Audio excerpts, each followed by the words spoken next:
Today, I'm going to show you how to reconcile your bank statement in QuickBooks Online. Before you start, have your bank statement ready. You'll need the statement ending balance and the statement ending date. First, sign in to QuickBooks Online and open the correct company file.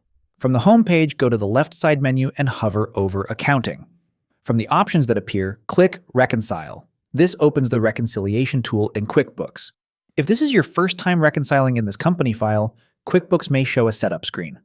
Click Get Started. Now enter the statement details. In the Statement Ending Balance field, type the exact ending balance from your bank statement, including cents. Make sure you're reconciling the correct bank account. If you have multiple accounts, check that the account name in QuickBooks matches the bank statement you're using. Next, enter the statement ending date. Use the date shown on your bank statement, not today's date. This tells QuickBooks which period you are reconciling. If your statement ends in the middle of the month, use that exact date. Before moving forward, review the account, ending balance, and ending date one more time. If everything is correct, click Start Reconciling. QuickBooks will now open the reconciliation screen where you can compare the transactions in QuickBooks with the transactions on your bank statement.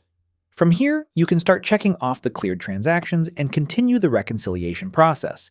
And that's how to get started with reconciling your bank statement in QuickBooks Online.